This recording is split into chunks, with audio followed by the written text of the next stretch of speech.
conectar Lucas Sosa, que es el profesor, que bueno, ahí tuvo alguna dificultad, pero en breve se va a estar contando.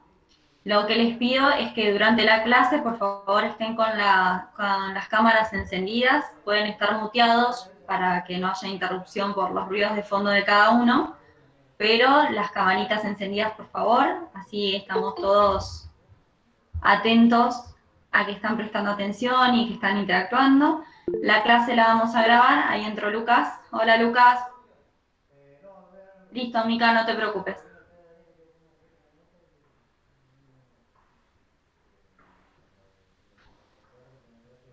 Bueno, y la clase la vamos a grabar y después les voy a subir la clase a un formato en un canal de YouTube, para que sepan. Lucas, ¿estás ahí? Ahí está. Hola, buenas tardes. ¿Cómo andan? ¿Me escuchan bien? Sí, Buenas, sí. Sí, se escucha. Se escucha. ¿Podés Buenísimo. compartir, Lucas? ¿Te escuchas? ¿Podés compartir? Claro. Debiera ayudar. Así yo ya te libero, o sea, me libero yo y te dejo a vos al mando.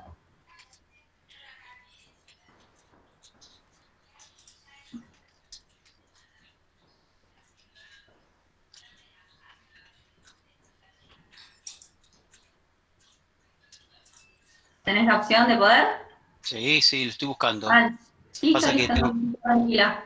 Yo porque es la primera vez que uso Google Hangouts de Google, siempre me estoy manejando con Zoom, así que Yo, soy yo nueva en también. esto. En Yo también. este sistema, Yo soy más del Zoom. tal cual. Así que hay que ir aprendiendo esta nueva herramienta, Así porque es. el Zoom de la universidad está ocupado, la cuenta Zoom de la universidad está ocupada, más esta herramienta y tiene otras particularidades. Pero bueno, la vamos a ir conociendo todos. Ustedes me dicen si llegan a ver mi pantalla. Ahí se ve bien. ¿Qué es lo que ven? Chicos, ¿Cómo Por son mis ahora parece estar conocimientos en presentando. diabetes? Se ve. ¿Qué es lo que están viendo ahora en este momento? ¿Una pregunta? Sí, ¿cómo son mis conocimientos en diabetes? Perfecto, buenísimo. Bárbaro. Yo no tengo la posibilidad, digamos, en esta plataforma de verme a mí, ni siquiera ver a ustedes. Eh, a ver si tengo la posibilidad de hacerlo. Bueno, cuando ustedes quieran empezamos. Mariana, cuando vos digas arrancamos. pongo para grabar, a ver, y te digo. Dame un segundito, les voy a preguntar algo antes. Comentar algo. Vamos a tratar de hacerlo bien, bien didáctico posible. Es un tema bastante largo. La verdad que van a quedar algunas cosas pendientes probablemente. Si tienen interés en algo en particular, trataremos de ir evacuando todas las preguntas al final. Sepan que yo no los veo, por lo tanto, si hay alguna inquietud, alguna pregunta en el chat, no los voy a ver. Así que anótenla porque uno después se olvida y al final podemos ir resolviéndolas. Van a tener mi email, cualquier inquietud también se van a poder, o mi teléfono, se van a poder poner en contacto conmigo. Y bueno, era eso solo. No sé si yo soy Lucas Sosa, soy médico endocrinólogo y bueno, es un placer estar con ustedes, chicos, y bienvenidos a la diabetes en esta oportunidad. ¿Sí? Cuando quieras, Mariana, entonces. Listo, Lucas, ya es todo tuyo. Yo voy a estar dando vueltas por la casa, Bien, pero ahora es tuya la clase. Cualquier cosa me buenísimo. avisas. Sí, Chao, no hay problema. chao. Adiós, hasta luego. Bueno, ¿me escuchan bien? Sí, perfecto. Bárbaro. Sí, Digamos señor. que los que les voy a pedir, si son tan amables, de cancelar sus imágenes para que sea un poco más fluida que no se vaya cortando, así utilizamos menos datos. Por favor, silencien todos sus micrófonos. Yo también voy a cerrar un poquitito acá. Ahí estamos. Bien, los primeros slides eran unas preguntitas y la idea era encontrarme con unas respuestas en función de qué conocimientos tienen de diabetes, pero lamentablemente no lo vamos a poder hacer porque no tengo la posibilidad de ver las respuestas, pero así que arrancamos directamente.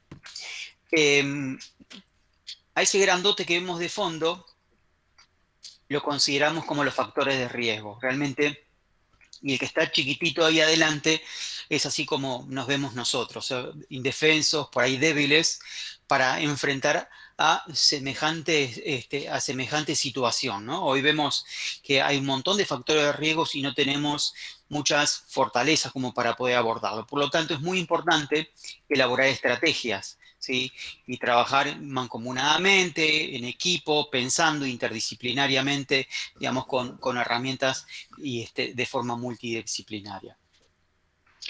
¿Qué factores de riesgo conocemos?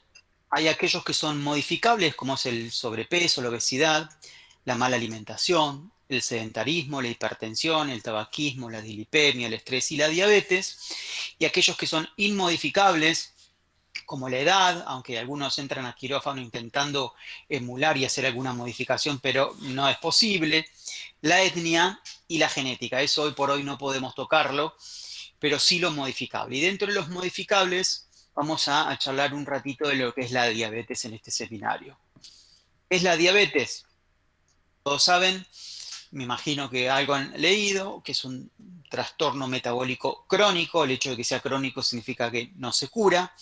Así los niveles de glucemia se normalizan, esto no se cura, que está caracterizada por hiperglucemia. Es decir, es una característica, pero no significa que sea exclusivamente hiperglucemia.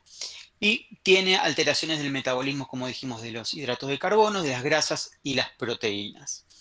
Entonces, la hiperglucemia y factores de riesgo cardiovasculares son los que se asocian a las complicaciones propias de la diabetes. Esto, insisto, porque muchas veces creemos que diabetes es hiperglucemia y diabetes es otra, además de hiperglucemia, otros factores que vamos a charlar a continuación. Síntomas, todos los conocen muy bien, los habrán leído, habrán escuchado, e incluso por suerte es bastante popular. El paciente en general, empezando de arriba, de izquierda a derecha, vemos que el paciente va bajando de peso, se siente más cansado, tiene polifagia, poliuria, ¿sí? Tiene ciertas inestabilidades y temblores, visión borrosa, lentitud en la cicatrización de las heridas. Y como ven, existe una tendencia, este dibujito tiene que ver más con la historia. Antes la diabetes incluso se diagnosticaba haciéndole orinar al paciente en el piso y ver si llegaban las hormigas o las moscas, y así se atribuía que tenía una glucosuria, y se informaba con un paciente con un trastorno metabólico que después se definió diabetes. De hecho, la palabra... ¿Alguien preguntó algo? Sí, yo ahí creo que la aceptaron, porque una amiga se había ido y no sabíamos si estaba Bien. La profesora para aceptarla. Perfecto. Bien. Así entonces le contaba, de hecho, diabetes mellitus viene de la palabra diabetes de sifón. El paciente orina, viene diabetes del griego de sifón, y mellitus de miel, ¿no? Por el sabor de la orina más bien dulce. Incluso después de encontrarse que los insectos, las hormigas y las moscas se acercaban a la orina, el segundo paso del médico en ese entonces era probarla, ¿no? Tenía que probar la orina y si era dulce, y por ahí también asignaba, este paciente tiene un trastorno metabólico relacionado a esto, ¿no? Pero bueno, afortunadamente cambió y hoy los métodos diagnósticos son otros.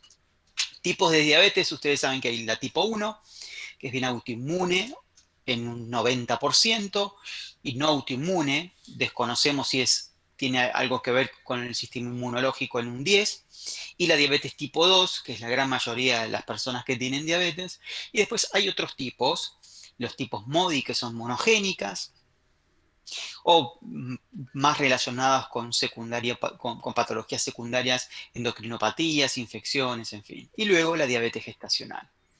Fíjense, en estas son las proporciones, la gran mayoría, 80%, 90%, son personas con diabetes tipo 2, un 10% personas con diabetes tipo 1, y el otro 10% los otros tipos de diabetes. Si ustedes en algún momento ven que yo a veces me acelero y le doy para adelante y voy bastante rápido, es cuestión de que me paren un poquitito y podemos retomar, porque entiendo que yo hablo rápido y a veces me copo y le doy para adelante, así que me frenan y retomamos el tema. ¿Sí?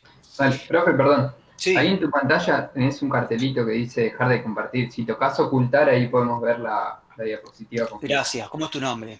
Pablo, de nada. Gracias, Pablo. Ahí está. Ahora sí, perfecto. Bien.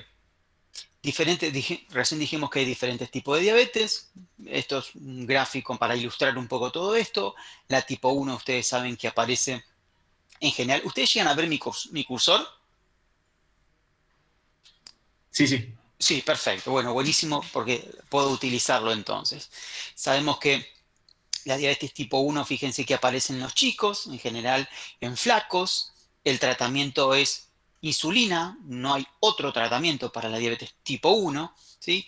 Y no existe hoy factores de riesgo que desarrollen diabetes. No es que algo podemos hacer para evitar que esto aparezca. Diabetes tipo 1, todo lo contrario, en general aparece en el sujeto obeso o con sobrepeso, existen antecedentes heredofamiliares, hay una carga poligénica que nos podría llegar a mencionar que este paciente tiene más o menos riesgo, y el tratamiento tiene que ver muchas veces con cambios de hábitos, y la insulina queda para aquellos que ya el páncreas ha dejado de producir justamente esta hormona. Y después está la diabetes gestacional, obvio, es en la gestación.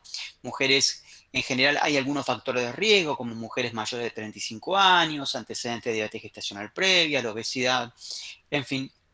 Y muchas veces el tratamiento higiénico dietario es suficiente, y si no, uno tiene que optar por insulina. Bien, vamos a entrar un poquito más en lo básico, y vamos a ir entrando más después en lo complejo. Acá tenemos la glucemia dentro de un vaso en la circulación, y la glucemia que hoy por hoy nos podemos medir y encontrar viene del aporte exógeno, es decir, de lo que comemos, de lo que tomamos, y del aporte endógeno. En un 80% la producción hepática de azúcar, en un 20% la producción renal de azúcar, a través de la gluconeogénesis.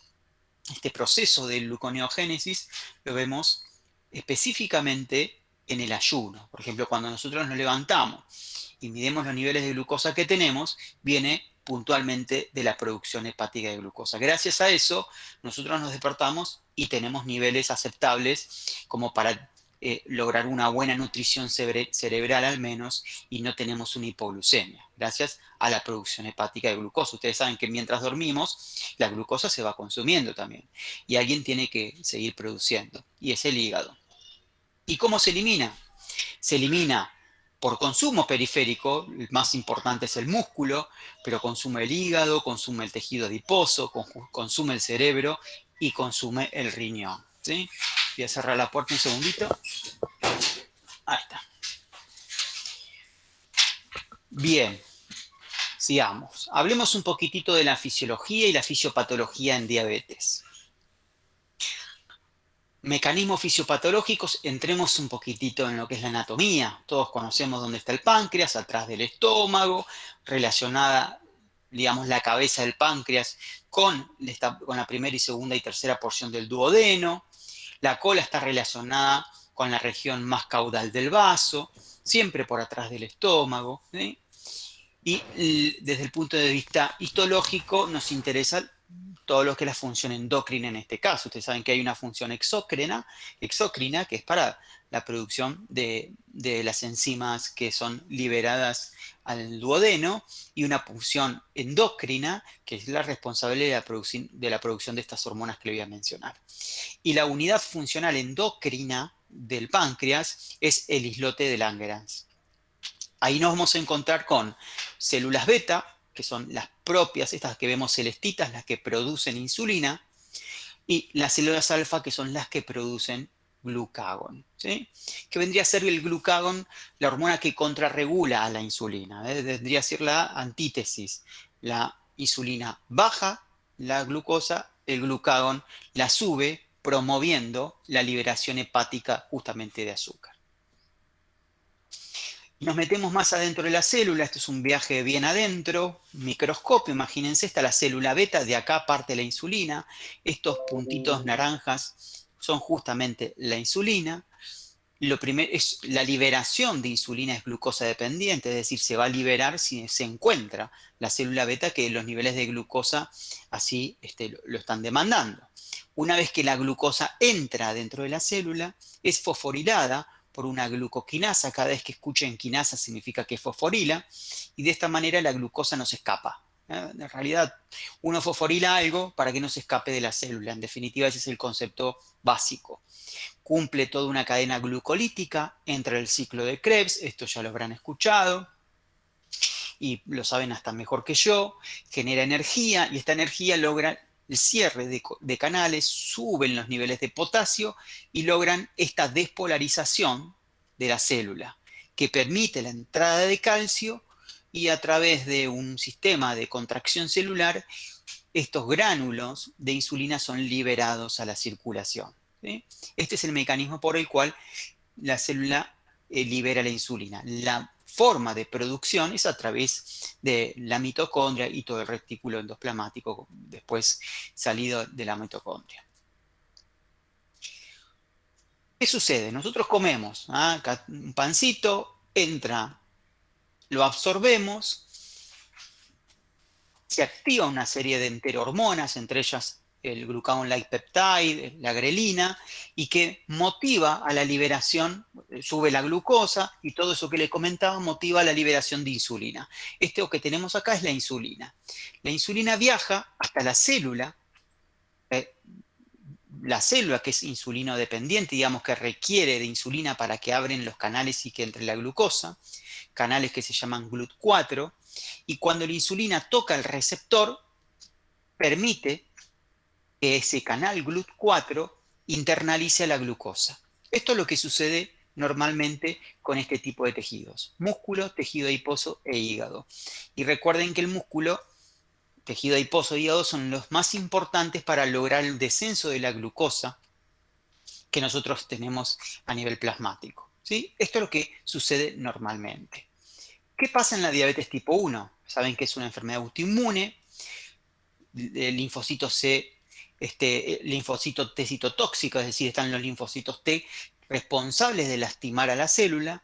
Los linfocitos T generan toxinas que la destruyen literalmente, y hay una forma de poder documentar esto, es con los anticuerpos. Es decir, para ilustrarlo un poquito, digamos que los anticuerpos contra la célula beta es el humo de un incendio, y el incendio son los productos citotóxicos hacia la célula beta, ¿sí? Por lo tanto, ¿qué sucede? No hay producción de insulina, porque se destruye la célula beta.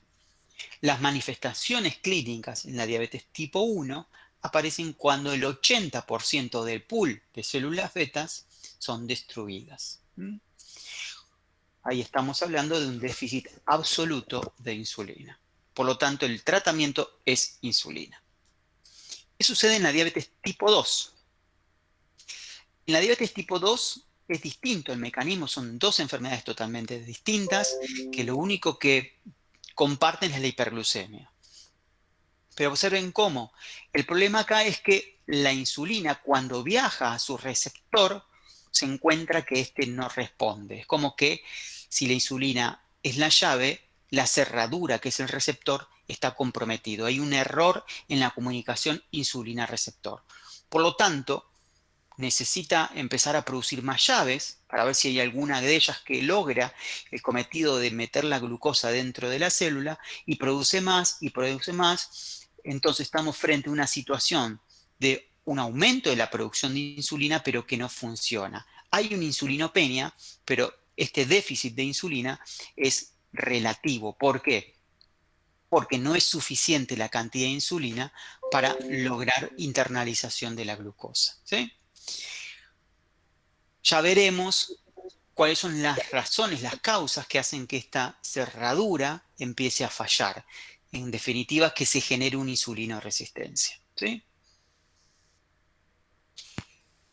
Observen que, ahora me estoy metiendo un poquitito en el tema, que hay situaciones que potencian y ocasionan esta insulinoresistencia o alteración del receptor, que es un tejido adiposo disfuncional. Ya verán el tejido adiposo como órgano endocrino y cómo impacta en este fenómeno, lo ambiental, el ambiente obesogénico y los genes. ¿Sí?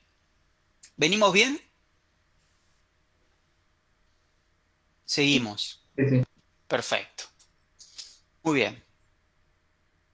Hagamos una tarea mental. Si alguien se anima y lo quiere decir, bienvenido sea. Pregunto, ¿cuáles creen ustedes que es el valor de glucosa óptimo para nuestro país? 100 miligramos para abajo, 110 para abajo, 126 para abajo, pensando en diagnóstico de diabetes. 126 para abajo. 126, ¿estamos hablando de glucosa normal o glucosa que define diabetes? Glucosa normal tendría que ser menos de 100 y para definir diabetes mayor a 126. Bien. Si nosotros gracias, ¿quién habló recién? Lucila. Gracias, Lucila. Si nosotros estuviésemos viviendo en Estados Unidos, lo que dijo Lucila es correcto, ¿sí? Menos de 100, estamos hablando de valores normales. En Argentina consideramos el valor de 110, ¿sí? En Estados Unidos un valor de 100 a 125 se lo llama prediabetes. Nosotros un valor de 110 a 125 lo llamamos glucemia alterada en ayunas. Por lo tanto, y ahora vamos con lo que es este diagnóstico de diabetes. Para definir diabetes tenemos que hablar de dos valores de glucemias mayores o iguales a 126 o la presencia de síntomas más un valor mayor o igual a 200, o luego de hacer una prueba de tolerancia oral a la glucosa que se hace con 75 gramos en 375 centímetros de agua y tenemos un valor a las 2 horas de 200 miligramos, es otro de los criterios para definir diabetes. Estas son las tres formas que nosotros contamos de hacer diagnósticos de diabetes. En Estados Unidos, en Europa también lo están introduciendo, utilizan a la hemoglobina glicosilada para el diagnóstico de diabetes con un valor de 6.5 para arriba, pero es algo que todavía nosotros, porque no tenemos métodos estandarizados, utilizamos. Una pregunta. Adelante.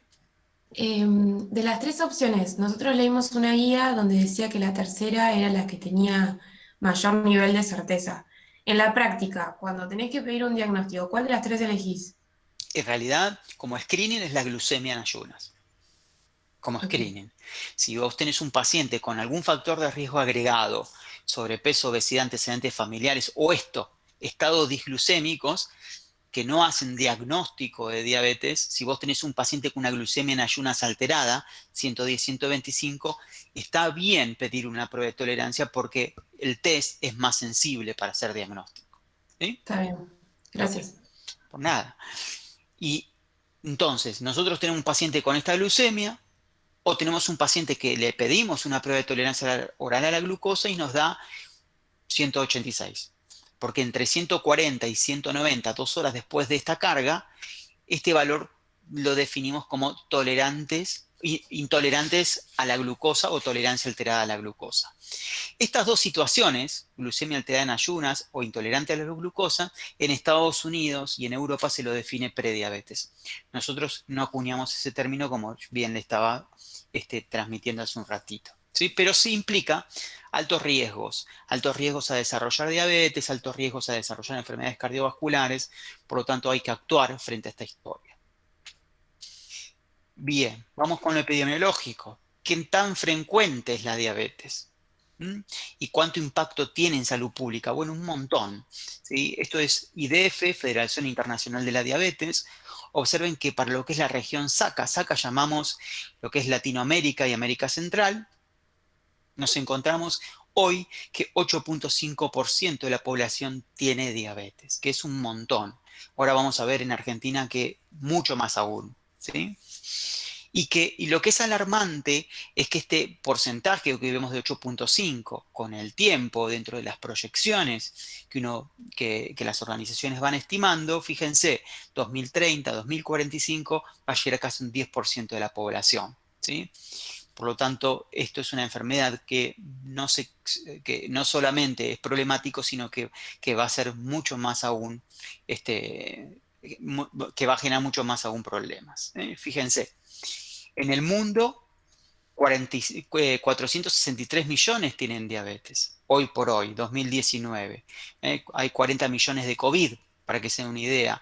Y de esos 40 millones de COVID les va mal un 3-4%. Acá, de estos 473 millones que tienen diabetes, les va mal la gran mayoría. La expectativa de vida en diabetes es muy variable, pero en promedio cae entre 12 a 15 años. Por lo tanto, digamos que los pacientes que tienen diabetes no pueden dejar de consultar, justamente por COVID, porque va a ser más problemático la no consulta por diabetes que el miedo que están teniendo por la pandemia.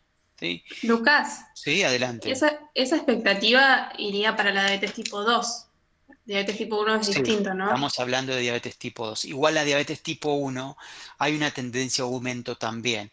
No se sabe por qué. En teoría es algo autoinmune, pero a ver, por ejemplo, los países nórdicos, acá Escandinavia, todo lo que es Suecia, tienen hasta un 10% de la población con diabetes tipo 1, que es un montón.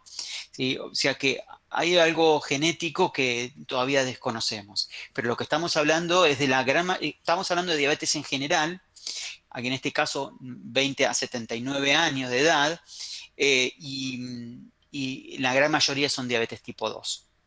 Gracias por el comentario. Esto es lo que pasa en el mundo. La diabetes va creciendo en forma alarmante. Esto es una pendiente que no podemos inclinarla con nada, ni con las políticas, digamos, de prevención y de promoción. Lamentablemente esto sigue creciendo. Y va en paralelo con esto, que es la obesidad. Ustedes saben que la obesidad en el mundo va creciendo también. Y a medida que tenemos gente con más sobrepeso y más obesidad, nos encontramos, lógico, con más diabetes. Y esta línea que ustedes ven, esta pendiente ascendente, va en paralelo con la venta de televisores, con la venta de automotores, con la venta de consolas de videojuegos, con la instalación de cadenas de comida rápida, con la venta de Coca-Cola, ¿sí? Porque en definitiva, si comparamos lo que comemos hoy con lo que comían en el año 1993, ¿sí? Hoy comemos menos y más saludable, pero pese a eso, la tendencia a obesidad va creciendo. Y tiene que ver con esto, ¿no? Con el consumismo, con las políticas de comodidad, hasta ahí, no yendo tan lejos, si uno quiere bajar la ventanilla a un auto, hasta aprieta un botón para eso, ¿no? Fíjense cómo nos transformamos de sedentarios y impacta más el sedentarismo que el hábito alimentario en esta pendiente que tenemos nosotros de obesidad. Y haciendo una proyección, ¿sí? Persiguiendo esa pendiente, podríamos decir que para el año 2025, 2050, la mitad de la población va a ser obesa, ¿sí? Y si seguimos en la pendiente, para el año 2230, ninguno de nosotros va a estar acá, con seguridad, pero sería toda la población obesa. En definitiva, lo que nos estamos encontrando, parece que está pasando por nuestras narices la evolución de nuestra especie, ¿no? Es como que hay una tendencia a la obesidad y nuestra especie está evolucionando juntamente a eso. No sé si alguno de ustedes vio la película WALL-E. Se las recomiendo. Sí, la vimos. Sí. Bien, se las recomiendo porque realmente es lo que está sucediendo, ¿no? Entonces, en esta batalla, ¿no? Que estamos en esta balanza que hay cambios de hábito de vida y mala alimentación y sedentarismo, está ganando esto. Esta es la cuarta encuesta de factores de riesgo nacional. Fíjense cómo con el tiempo vamos comiendo peor, ¿sí? No tiene tanto impacto esto como les venía diciendo, pero sí tiene impacto la actividad física, que cada vez más somos sedentarios, y esto repercute, obvio, en el aumento de la obesidad. Fíjense, obesidad 14, 18, 20, 25, y si sumamos sobrepeso y obesidad, nuestra población argentina, el 66% está en esta situación. O sea que hay más sobrepesos y obesos que gente en normopeso, ¿eh? Y está claro que va a impactar en lo metabólico, porque sube la presión y sube el colesterol, y en este caso puntual hay más diabetes. Observen cómo en el 2005, 8.4 de la población tenía diabetes, y esto fue incrementando. Hasta hoy, esto fue publicado el año pasado, en realidad fue publicado este año, pero los resultados preliminares fueron el año pasado. Fíjense que 2.7% de esta población encuestada tiene diabetes, que es un porcentaje enorme. Esta evolución natural de la especie se está transformando en esto, lamentablemente.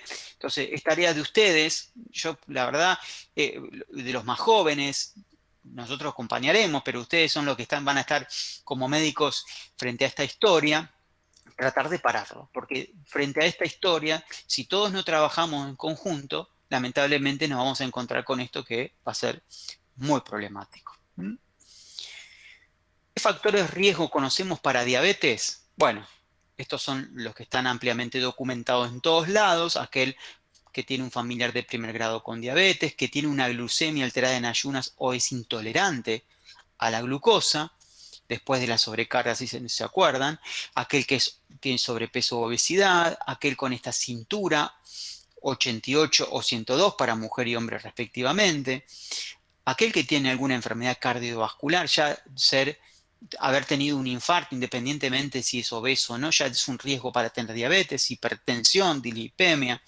el antecedente de la diabetes gestacional, aquellas madres de niños que nacieron con más de 4 kilos y el síndrome metabólico, ¿sí? ¿Qué es el síndrome metabólico? En definitiva, es un conjunto de distintas anormalidades que se asocian. En definitiva, cada aspecto por separado, todo el conjunto no tiene más riesgo que cada aspecto por separado, pero se los ve que vienen es como un combo, ¿eh? El combo del síndrome metabólico, la hipertensión, los triglicéridos altos, la glucosa en el límite, la obesidad, ¿sí? Ese combo se lo ve muy comúnmente asociado. Y tiene un factor común que es la resistencia a la insulina. ¿Qué es eso? En definitiva no es otra cosa más que la obesidad, porque cuando uno es obeso, el tejido adiposo como órgano endocrino, que lo verán más adelante, es el responsable de generar resistencia a la insulina. La insulina es resistente y funciona mal, es decir, la cerradura se compromete y no funciona bien esa insulina frente a ese receptor. Entonces hay que liberar más insulina y entonces uno ve reproducido en el laboratorio que hay más insulina. Pero desde el punto de vista clínico práctico, medir insulinemia no sirve. Sí sirve pesar al paciente, tomarle la cintura abdominal. Eso sí es más representativo de su síndrome metabólico que medir una insulinemia. ¿Cuál es el problema este? El ambiente obesogénico. Recuerdo en un congreso americano de diabetes, en una conferencia de apertura, el título era la cocalización y la McDonaldización del consumo. ¿Sí? Fíjense, los pacientes también son muy sedentarios. Uno le puede sugerir, no, mi médico me dijo hay que sacar a pasear al perro. Lo hizo, cumplió, pero buscan estrategia para tratar de hacer las cosas muy cómodas. Y seguramente el vidrio lo bajó con un botón. Después está lo genético, ¿no? Nadie puede hacer nada si tenemos familiares de primer grado con diabetes. Y todo esto predispone ¿a qué? A una célula adiposa disfuncional. Es decir, el adipocito, que es la unidad básica de la grasa, funciona mal. Antes se creía, estamos hablando de acá 15, 16 años, que la grasa para lo único que servía era para guardar lo que estaba de más. Era un depósito. Hoy por hoy sabemos que si está inflamada, si está llena de grasa, va a producir un montón de productos disfuncionales. Acá lo tenemos, tejido adiposo. Todo esto lo verán más adelante, pero hoy por hoy les pido que me crean que cada aspecto que produce el tejido adiposo impacta en toda la economía de nuestro cuerpo y en ello también está la diabetes, homeostasis de la glucosa y la sensibilidad a la insulina. Criterios de diagnóstico del síndrome metabólico. Bueno, depende de donde uno lea, ¿sí? El ATP3 puso una cosa, Organización Mundial de la Salud otra, endocrinólogos clínicos otra, IDF, Federación Internacional de Diabetes otra. En general todos tienen que tener hipertrigliceridemia, casi todos tienen que tener una dislipemia, casi todos tienen que tener hipertensión, ¿sí? Básicamente eso. Bien. Ahora les hago una pregunta a ustedes. Ustedes, primero, ¿qué es la prevención? ¿Qué significa prevención? Es una medida que uno toma para prevenir algo, para evitar que un hecho no suceda, ¿no? Eso es la prevención. ¿Ustedes qué creen? ¿Que es posible prevenir la diabetes después de todo esto que estuvimos charlando? Sin muchos más datos. Les pregunto a alguno, a ver quién se anima. ¿Creen que se puede prevenir, sí o no?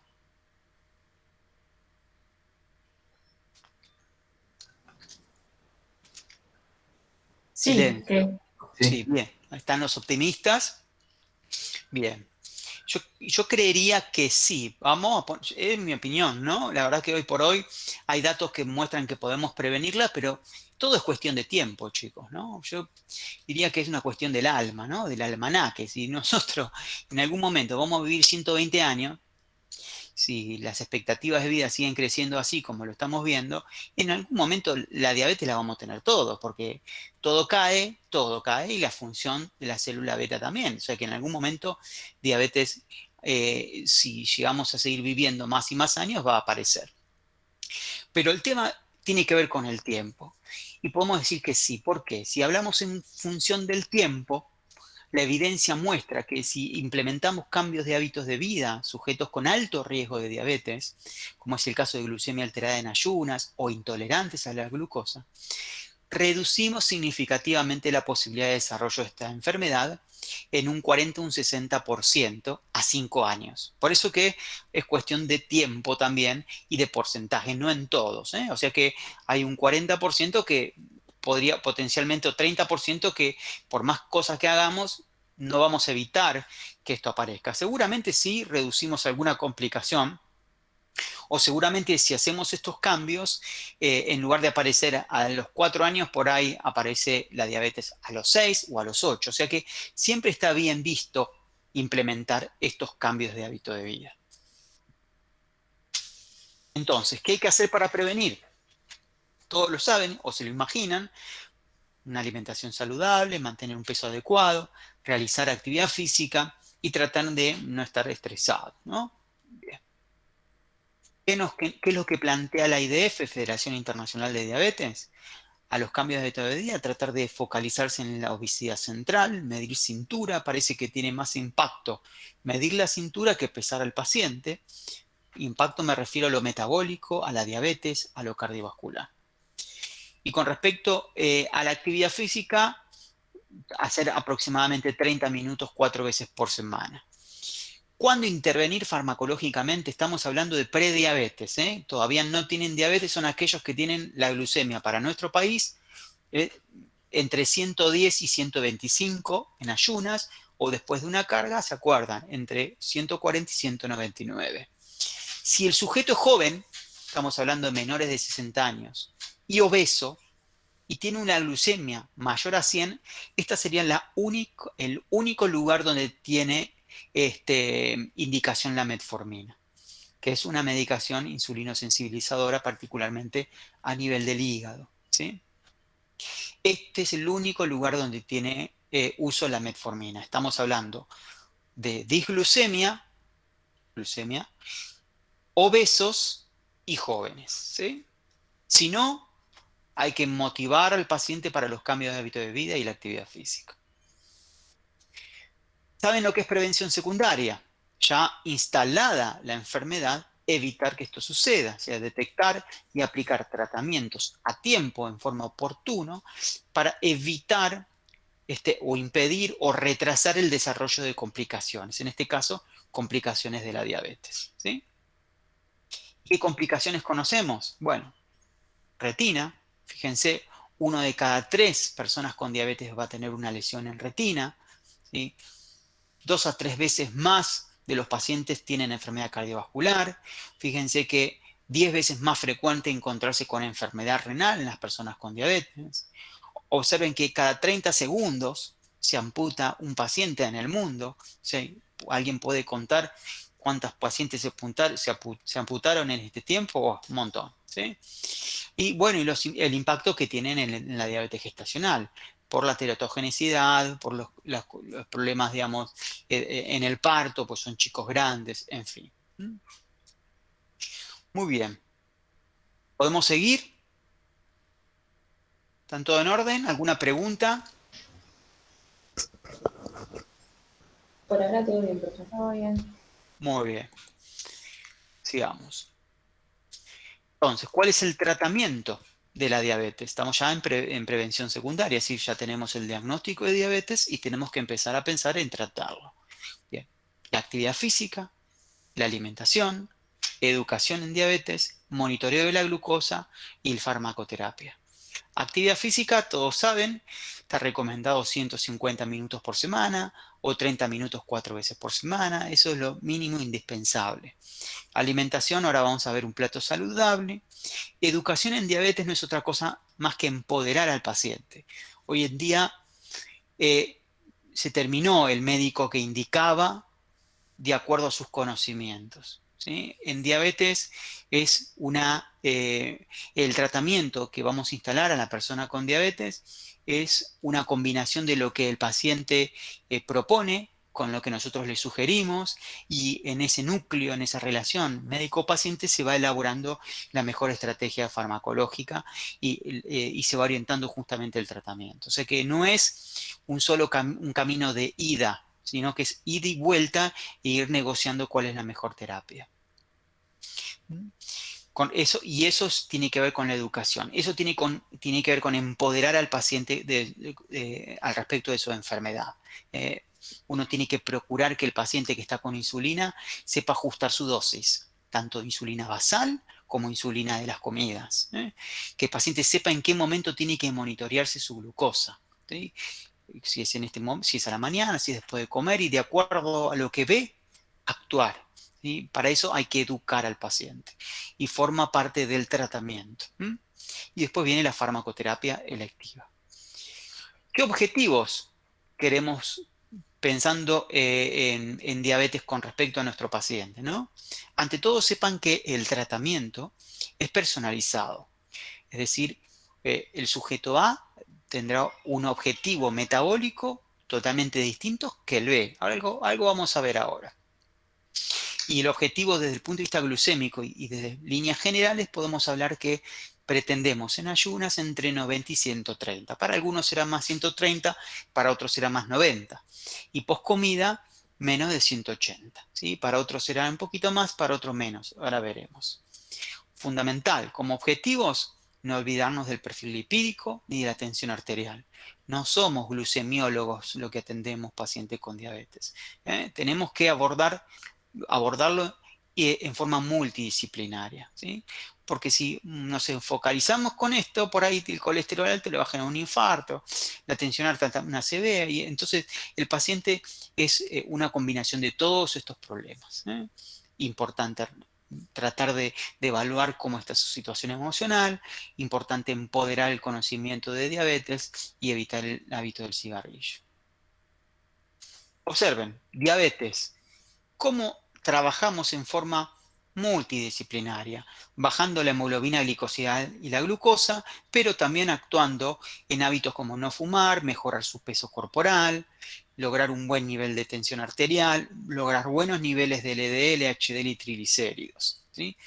Educación en diabetes, tratar de utilizar un plan de alimentación cardioprotector. Ustedes saben que las personas con diabetes tipo 2, el 80% se muere por enfermedad cardiovascular. Elaborar un plan de actividad física, y todo esto va a englobar a todos estos aspectos que recién le estaba mencionando. Por lo tanto, el abordaje farmacológico no es solamente el aspecto glucémico, dislipemia, antiagregantes, tabaquismo e hipertensión. O sea que es una combinación de muchas aristas su tratamiento. Plan de alimentación. Este es el método Plato, muy simple, muy fácil de conseguir. Uno lo puede tener en forma muy accesible en el consultorio. Entonces, y esto acá como lo ven en un dibujito, del otro lado están las especificaciones, qué es lo que puede comer con respecto a mitad de plato, qué es lo que puede comer con respecto a un cuarto y un cuarto. En general hablamos de mitad de plato, fibras, un cuarto almidones y harinas y otro cuarto proteínas, donde entran las carnes y legumbres. Actividad física, algo les mencionaba, es importante que el paciente haga actividad física, si no puede por sus piernas será del tronco para arriba, buscar siempre estrategias. Los pacientes siempre van a decir, no puedo, me duelen las rodillas, no puedo salir, el coronavirus, mentira, la verdad que son todas excusas lamentables que tenemos que mostrárselas y documentar la necesidad de que hagan este tipo de actividad, ¿sí? Explicarle justamente al paciente que el músculo es el que saca la glucosa de la sangre y de esa manera la bajamos. Pero es importante documentar la necesidad justamente al paciente, ¿eh? Y tenemos que hacer al menos 4 veces por día y 30 minutos es lo que se recomienda. Entonces, estrategias terapéuticas, esto es la Guía Americana de Diabetes, busca como objetivos una hemoglobina glicosilada de 7. ¿Ustedes saben lo que es la hemoglobina glicosilada? ¿Alguien que no sepa? Yo más o menos, pero medio en criollo. Bien. Bueno, hablando en criollo, vamos a entrar un poco en lo criollo. Pensemos en el dulce de leche. Ustedes saben lo que es el dulce de leche, ¿no? Me imagino que deben conocerlo muy bien. El dulce de leche no es otra cosa más que la leche que se le pegó la glucosa a través de un método no enzimático. Es decir, cuando la glucosa entra en contacto con la leche y el calor, se pega y se arma dulce de leche, así de simple. La hemoglobina glicosilada es algo parecido.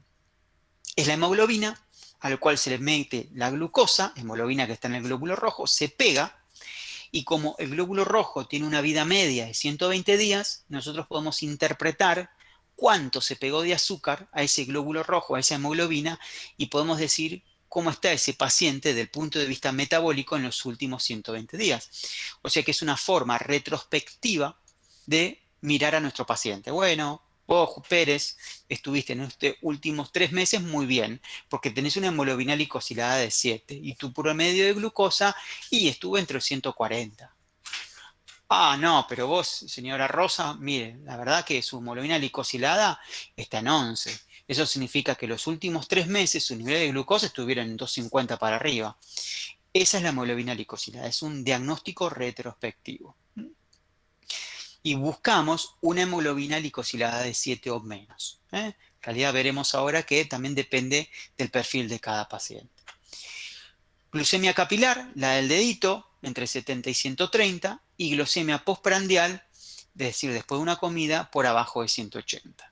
Esto está cambiando también porque ahora los métodos para medir los niveles de azúcar no es solo capilar, sino también tisular, porque están los sensores de glucosa. Son parchecitos o dispositivos que se pegan a la piel y continuamente van leyendo el nivel de glucosa. Entonces viene otro concepto que es el tiempo en rango, que algo vamos a ver en un momentito, que buscamos que el paciente esté lo más cercano posible a la normalidad. Después, sepamos que... Perdón, ¿esos están Adelante. disponibles en Argentina? Los monitoreos continuos de glucosa está disponible uno solo, que se llama Freestyle Libre. Es un parche y uno tiene la posibilidad de escanearse, pasarse un dispositivo y enseguida vemos el nivel de azúcar, ¿sí? Hoy por hoy está indicado en diabetes tipo 1, que es el que más controles tiene que hacerse, ¿no? Y de acuerdo a eso va actuando en consecuencia, ¿sí? Pero eso que hoy en día está accesible para diabetes tipo 1 nada más. A futuro, ustedes, yo creería que cuando se reciban, va a ser la herramienta para medir los niveles de azúcar, ¿sí? Y va a dejar de hacerse la tortura del pinchacito del dedo, ¿sí? ¿Está? La tecnología, particularmente en diabetes, va creciendo en forma realmente acelerada, a punto tal de que médicos y pacientes no accedemos incluso a comprenderla. Va mucho más rápido a nuestra capacidad técnica de conocimientos.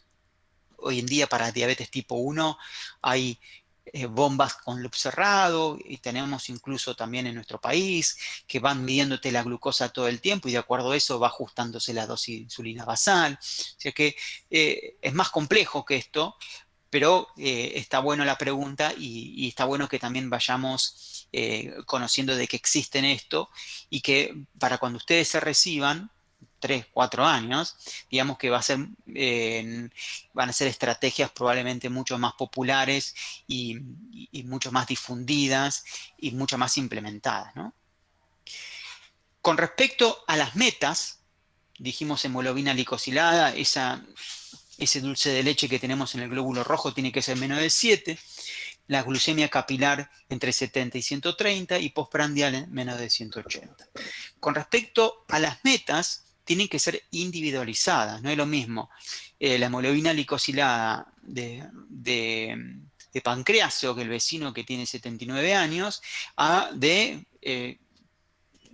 Joaquín, que tiene 15, ¿no? O sea, cada paciente tiene su situación en particular y hay que focalizar las metas y, obvio, los tratamientos de acuerdo a la situación individual. Por eso depende no solamente de la edad, de expectativa de vida, depende de la duración de la diabetes. Aquel que tiene muchos años de diabetes, que no ha tenido, y por ahí va a ser un poco más flexible, porque ya tiene las complicaciones, y aquel que tiene enfermedad cardiovascular. Ahora vamos a ver, me voy a meter más con este tema en un gráfico. Justamente este, miren. Acá tenemos la hemoglobina glicosilada. Buscamos, acá está el 7 en la mitad. Queremos ser más estrictos, que sea mejor el control 6.5 o menos estricto 7.5 más. Y bueno, depende el perfil de cada uno de nuestros pacientes. Si tiene mucho riesgo de hipoglucemias, le baja demasiado, y cuanto más cerca estamos a 6.5, más riesgo va a tener. Por lo tanto, uno va a lograr o va a pretender una hemoglobina más cercana al 7, 7.5. Y lo mismo con todas estas variables. Duración de la enfermedad, expectativa de vida. Uno es más flexible en aquellos que tienen un cáncer, en aquellos que tienen 80, 85 años, pero también hay 80, 85 años que tienen una expectativa de vida de 105, 115. Entonces por ahí es un poco más estricto. Por eso que depende del paciente que tengamos enfrente, qué objetivos nos planteamos respecto a hemoglobina glicosilada. Y esto es lo que le decía de tiempo en rango, y es lo que tenemos que empezar a leer un poquito más. Incluso está desplazando de a poco a la hemoglobina glicosilada. Vamos a centrarnos en esta imagen, en esta tabla que tenemos acá a la izquierda, que es para tipo 1 y tipo 2 en general. Esto es el promedio de glucosa que tiene un paciente que se escanea o se mide. Se escanea, me refiero a los que tienen un sensor, y se mide aquel que se pincha el dedito. Fíjense que lo que tenemos que intentar lograr es que el 70% de sus mediciones estén entre 70 y 180. Ese es nuestro objetivo. Esto implica una hemoglobina glicosilada, para traducirlo, de 7. Sí, y que esté menos de un 5% en hipoglucemia y que esté menos de un 30% en hiper. Este sería nuestro objetivo ideal pensando en tiempo en rango, ¿sí? Pensando en terapia farmacológica, metiéndonos ya en el tratamiento, todos sabemos que lo primero es el cambio de hábito de vida, el control de peso, ¿sí? Hacer actividad física, y luego viene como primera herramienta farmacológica la metformina. Y luego dependerá nuevamente el paciente, ¿sí? Dependerá qué eficacia que buscamos, si queremos que tenga no hipoglucemias, o si me refiero a riesgos. Dependerá del peso. Por ejemplo, hay herramientas farmacológicas que aumentan de peso, como son, por ejemplo, los tiazolidinedionas. Fíjense, peso los aumenta. Por lo tanto, tenemos que considerar cada fármaco de acuerdo al paciente que nosotros tenemos. Si el paciente tiene riesgos cardiovasculares, ha tenido un infarto o una ACV, por ahí lo mejor son estas dos drogas, inhibidores de SGLT2 o agonistas GLP-1, porque documentaron reducir todos estos eventos. Si el paciente está caquético, baja de peso, va a necesitar insulina. O sea, dependerá de qué paciente tenemos enfrente la estrategia farmacológica que vamos a implementar. Y vamos progresando cada 3 meses de acuerdo a los objetivos, si lo logramos o no.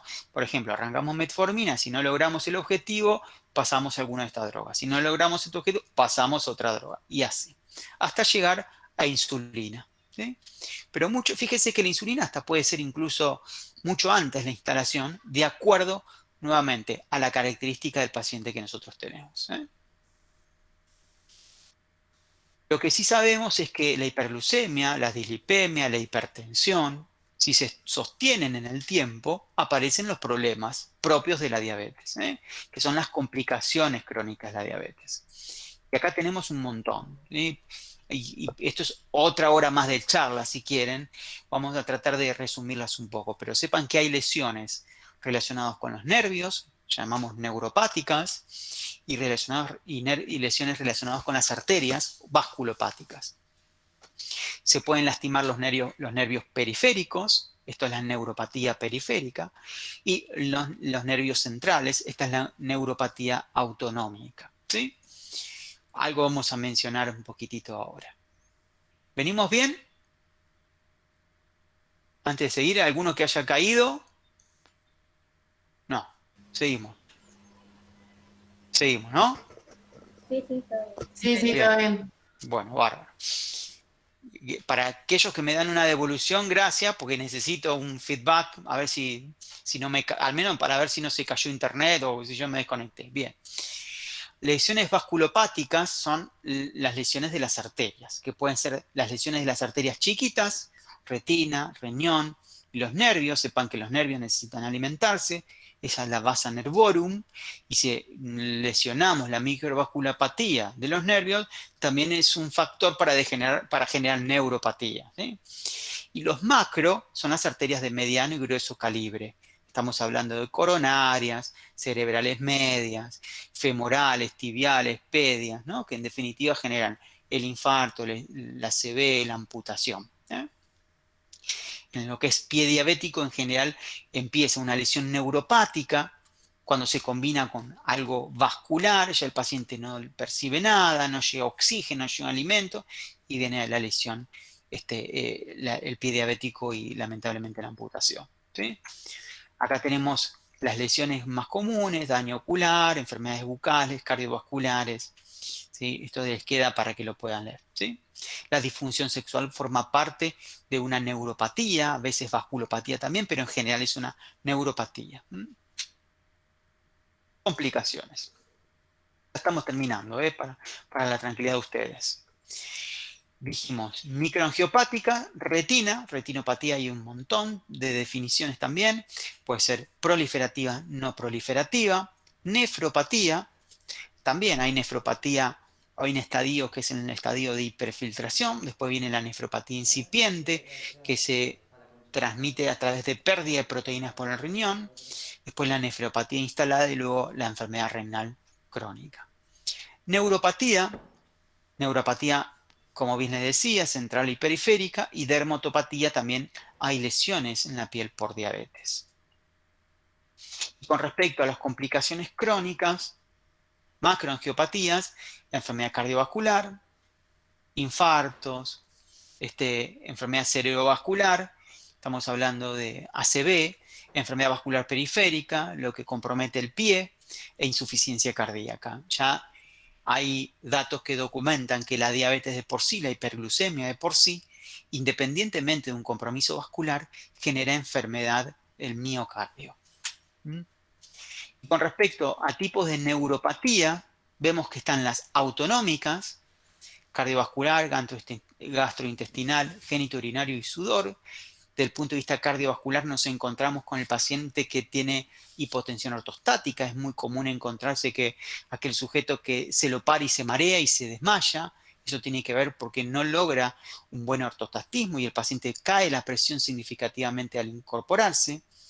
Cuando hablamos de neuropatía gastrointestinal, hay un retraso del vaciamiento gástrico, es decir, mantiene mucho tiempo la comida en el estómago, y aquel que utiliza insulina es un problema, porque vos le das insulina para la comida, que actúa, pero la comida sigue en el estómago, entonces puede tener una hipoglucemia.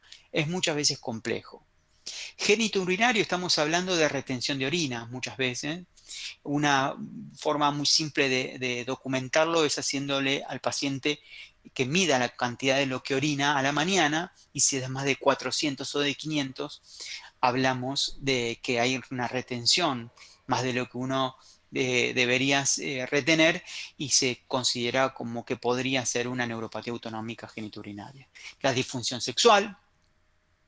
Después neuropatías difusas y distales, esto es muy común, la proximal y simétrica, el paciente pierde la sensibilidad de todo tipo, desde todo punto de vista, o sea, la sensibilidad epicrítica, la profunda, la vibratoria, ¿sí? Entonces es un paciente que tiene un pie de riesgo, ¿no? Porque se lastima, mete el pie en el zapato, tiene una piedra, no se da cuenta, llega y se encuentra con una úlcera, ¿eh? Y después focales, son mononeuropatías específicas, en general más asociadas con la mononeuropatía, con la hiperglucemia aguda y no tanto crónica como todo lo que vemos de esta parte izquierda. ¿Sí? Creo que estoy terminando. Y bueno, justamente en el barrio, Dona Rosa se junta con su vecina y le pregunta, ¿a qué no sabes qué quiere ser el nene cuando sea grande? Y sí, ¿cómo que no? Quiere ser diabético. Y en este contexto sí. Y a esto lamentablemente estamos yendo. Entonces, tarea de todos, y ustedes, camada, generación de médicos jóvenes, es importante que promocionen la diabetes y que traten de actuar previniendo esto que a veces a uno como un médico por ahí más centrado en años cree que va a ser imposible. Pero bueno, estaré de ustedes de documentar y mostrarnos a nosotros los viejos y resistentes, como la insulina, que esto se puede resolver, ¿sí? Así que bueno, muchas gracias chicos, éxitos, y voy a abrir ahora, dejar de compartir por si tienen alguna pregunta. Me gustaría por ahí no tener dificultades para poder dejar de compartir. Acá está. Bien. Bien. ¿Alguien tiene alguna pregunta, algún comentario? Profe, yo tengo una duda. Sí. Con mi grupo de ABP estuvimos hablando sobre las neuropatías y teníamos la duda de si se producía primero la lesión vascular, que por eso no llegaba oxígeno y se producía la neuropatía, o si es por un mecanismo propio de la hiperglucemia. Bien, es buena la pregunta. En general, lo primero que viene es la hiperglucemia generando una lesión osmótica al nervio y es la primera manifestación del pie diabético. O sea, lo primero viene la neuropatía y luego aparece en general la vasculopatía. Pero esto que yo te estoy diciendo es en general. Ustedes saben que en medicina 2 más 2 está entre 3 y 5, no es una ciencia exacta, por lo tanto, digamos que siempre hablamos de generalidades, ¿no? De curva de Gauss. Es más común encontrarse primero con neuropatía, después con vasculopatía. El puntapié de la lesión del pie es la neuropatía. Y la vasculopatía lo que va a conseguir es que no se cicatrice de la forma óptima y que se cronifique aún más una úlcera y potencialmente que llegue a la amputación. Y desde el punto de vista fisiopatológico, la lesión neuropática viene porque hay tanta glucosa que se transforma dentro de esa cadena glucolítica en una vía que es la vía del sorbitol, y el sorbitol es osmóticamente activo y lesiona la neurona, ¿sí? Y no solo la neurona, sino también la vaina de la neurona. ¿No? Está bien, gracias. Bien. Pregunta. Sí. Esto que decías de la vía del sorbitol, que es osmóticamente activo, ¿tiene algo que ver con la poliuria? No. Buena pregunta. ¿Quién habló? Antes, cuando preguntan... Pablo. Pablo. Gracias, Pablo, por la pregunta. No, a nivel renal, nosotros tenemos unos unos quimorreceptores que sensan el nivel de glucosa. Cuando se supera el umbral de los 180, ahí empieza a liberarse glucosa por orina y viene la glucosuria. Es decir, ¿por qué se recomienda una glucemia menos de 180 después de las comidas? Porque a partir de 180 empezamos a encontrarnos con que el riñón empieza a eliminar glucosa.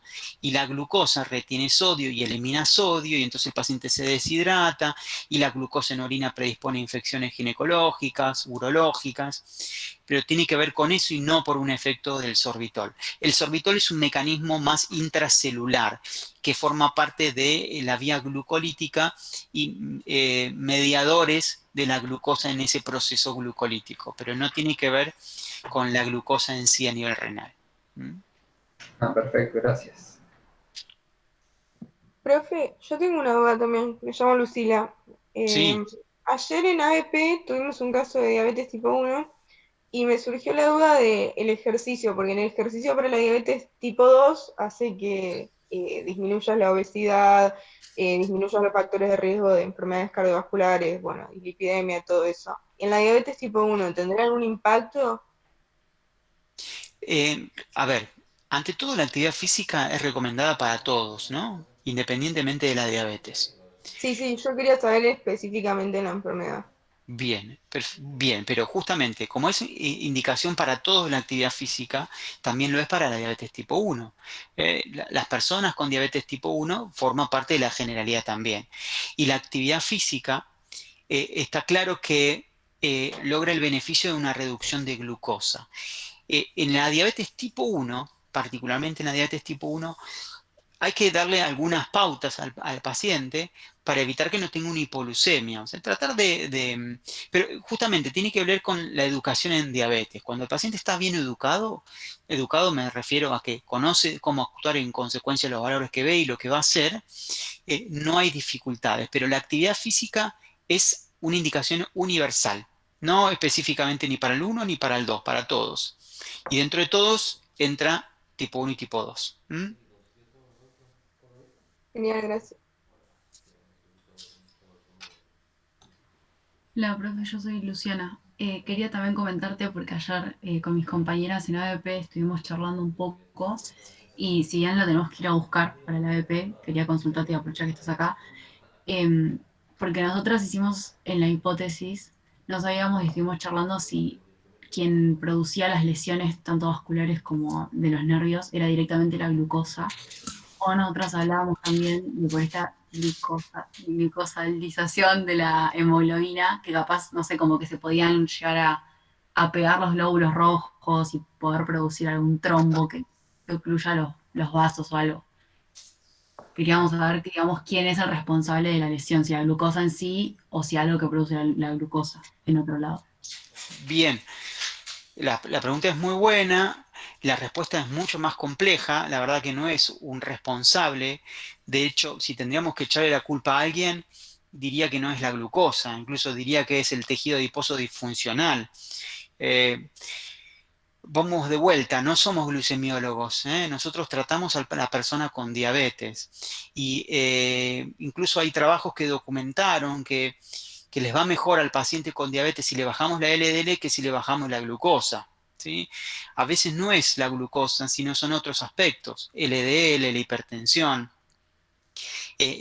La obesidad es una situación donde el paciente está crónicamente inflamado. Es como que tenés una inflamación, pero el obeso está inflamado no por gordo, sino porque su tejido adiposo produce tantas citoquinas inflamatorias que es la responsable de este proceso crónico inflamatorio y que tiene una diana que es el árbol vascular, o sea, el terreno vascular.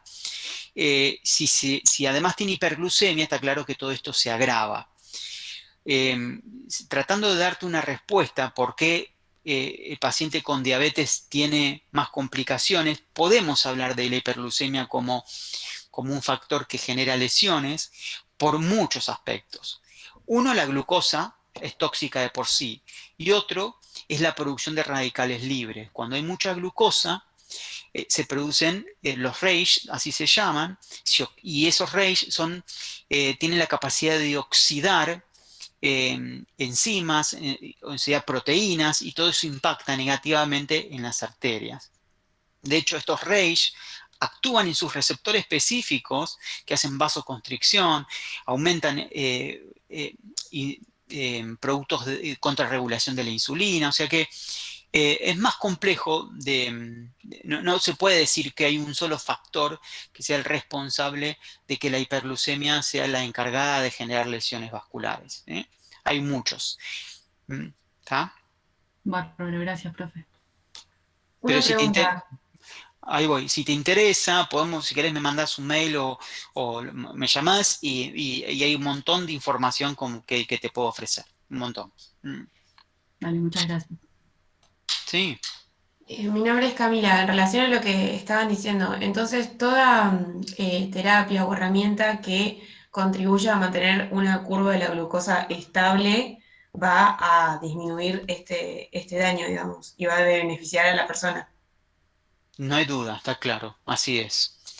Pero vuelvo de vuelta con este concepto, yo soy muy cabeza dura con esto. No es solamente la glucosa, no descuidemos la dislipemia. De hecho, ya un ejemplo, ¿no? Paciente con diabetes que tiene el colesterol normal, tiene indicación de una estatina, una pastilla para bajar el colesterol, por ejemplo, ¿no? A ese nivel.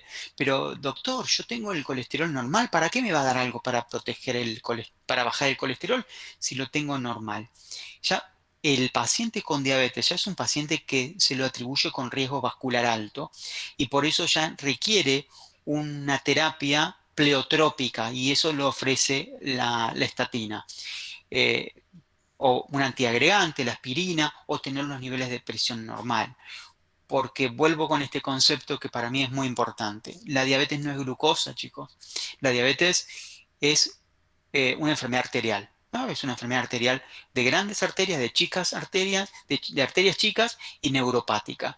Y para mejorar la enfermedad arterial y neuropática en nuestra persona con diabetes, tenemos que actuar y en forma multidisciplinaria en nuestro cuerpo, bajar la glucosa, presión y colesterol. Hola, profe. Gracias. Mi nombre es Candela. Quería consultarte si tenías algún libro para recomendar del cual poder leer diabetes. Sí, yo les mandé, no sé si lo tienen, si ya lo tienen subido, tienen las nuevas guías del Ministerio de Salud de la Nación que hablan muy bien de lo que es el manejo de la diabetes, ¿sí? No sé si ustedes lo llegaron a leer y si ya lo tienen. Sí, sí. Sí, y profe, ¿y Bien. más de fisiopatología? Desde el punto de vista de fisiopatología, sí, hay un montón de libros. Si les interesa algo en particular, me avisan y yo les mando. Pero sí, hay un montón. Libros, hay un libro que lo escribió un médico argentino, que es el de Maximino Ruiz, ¿sí? Que ese por ahí es muy didáctico y bastante básico como para arrancar, está muy bien, ¿sí? Maximino Ruiz. Gracias. Hola, profe, soy Martín. Tenía una duda con el tema de las cetonas. Sí, ¿Se produce en todo tipo de diabetes o solamente en la diabetes mal controlada? bien. Sí, ¿me querías hacer otra pregunta? Además de las cetonas. ¿Me escuchan? Sí. ¿Martín? Sí, sí. Perfecto. Bien. ¿Se acuerdan de esa célula que les mostré que requiere de la llave de la insulina para que entre la glucosa? Cuando no hay insulina, en general sucede cuando no hay insulina, porque cuando hay algo entra de glucosa, la célula se encuentra realmente muy hambrienta, necesita energía y empieza a quemar y a consumir otros productos que no nos viene bien desde el punto de vista económico a la célula. Es como que consume cosas que no deberíamos, ¿no? Es como que estamos consumiendo, gastando dólares en una situación para comprar, no sé, un paquete de leche, ¿sí? Entonces, no es para nada conveniente. Y en ese contexto, cuando empezamos a consumir otros productos, que en este caso son proteínas y grasas, se empiezan a producir cuerpos cetónicos. Y esos cuerpos cetónicos a la larga generan acidosis y ahí está el problema y la posibilidad de desarrollar una cetoacidosis diabética. Esto se ve en diabetes tipo 1, son aquellos que no tienen directamente insulina. En tipo 2, a veces pueden encontrarse algunos cuerpos cetónicos, pero nunca llegan a una acidosis, porque algo de insulina tienen. Lo que puede suceder en tipo 2, en aquel que no toma medicación y sobre todo en ancianos, es que la hiperglucemia tan marcada que tiene y esa glucosuria que bien mencionaba le genera una intensa y severa deshidratación, y ahí viene un estado hiperosmolar, así se llama, no cetósico, ¿sí? O sea que son dos complicaciones agudas de la diabetes, una propia de la diabetes tipo 1, que es la cetoacidosis diabética, y otra propia de la diabetes tipo 2, más del anciano y que no toma la medicación, que es la hiperglucemia, el coma hiperosmolar no cetósico. Son las dos situaciones graves y que requieren un abordaje urgente, ¿sí? Pero dando una respuesta, Martín, en general se ve exclusivamente en la diabetes tipo 1, ¿sí? Y digo en general de vuelta, porque en medicina estamos frente a escalas grises. Hoy nos encontramos con diabetes tipo 1 en ancianos, diabetes tipo 2 en los chicos, y aparece una diabetes una cetoacidosis en un grande, y entonces decís, pero que es un tipo 1 y no sabes. Y en general, lo que sucede es lo que te contaba. Dale, gracias.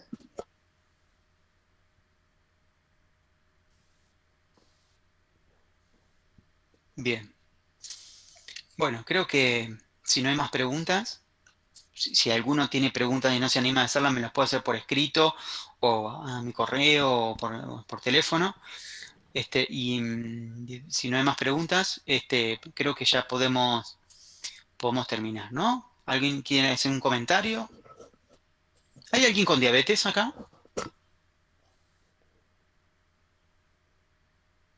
No. Por suerte parece que no. Bien, muy Profe, bien. quería preguntar tu mail, porque no sé si lo tenemos en algún lado. Así cualquier cosa. Sí, les doy, es Lucas A. Sosa, todo junto, Lucas A. Sosa, @hotmail.com. Bárbaro, después lo paso al grupo así te escribe quien quiera. Muy bien. Gracias. Nada. A ver si hay algo en el chat. Nada. Bien. Ustedes saben si... A ver, yo le voy a mandar un mensajito para que terminemos. No sé si está Mariana conectada. Mariana, ¿me escuchás?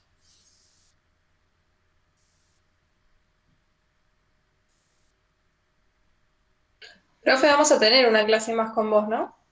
¿Puede ser? Más adelante. Yo creería que sí. Hay una clase con Virginia que es de tejido adiposo, el tejido adiposo como órgano endocrino. La verdad que ella es excelente, se dedica a eso. Espero que ella pueda. Justo está con COVID y espero que no sea un problema y que pueda desarrollarla sin problema. Probablemente vamos a tener que postergarla esa, ¿sí? Así es. Así que bueno, chicos, un gusto haber estado con ustedes. Cualquier inquietud o duda me pueden escribir, no hay problema, yo estoy atento, ¿sí? Que anden muy bien. Gracias, Mariana, por la logística. Gracias. Gracias. Gracias, profe.